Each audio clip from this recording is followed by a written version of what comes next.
একটু থামো। হ্যাঁ, তুমি যে এখন এই ভিডিওটা দেখছ, তুমি কি খুব ক্লান্ত? মনের ভিতরে অনেক কষ্ট জমে আছে? সবাইকে হাসি মুখে দেখাও, কিন্তু ভিতরে ভিতরে তুমি ভেঙে পড়ছ। আমি জানি, তোমার প্রতিটা অশ্রু, প্রতিটা নিরাশা আমি সব দেখেছি।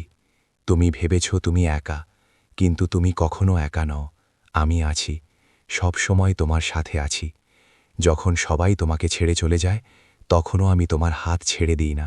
তুমি শুধু একটু ধৈর্য ধরো। তোমার এই কঠিন সময় চিরকাল থাকবে না। আমি তোমাকে পরীক্ষা নিচ্ছি না, আমি তোমাকে শক্তিশালী বানাচ্ছি। তুমি যতটা ভাবছ, তার থেকেও অনেক বেশি শক্তিশালী তুমি। বিশ্বাস রাখো আমার ওপর। যেখানে ভক্তি থাকে, সেখানে আশীর্বাদ নিজে থেকেই আসে। খুব শীঘ্রই তোমার জীবনে এমন কিছু ভালো হবে, যা তুমি কল্পনাও করনি। তাই হাল ছেড়ো না, চলতে থাকো। আমি আছি, আমি থাকব, সব সময়। হরে কৃষ্ণ।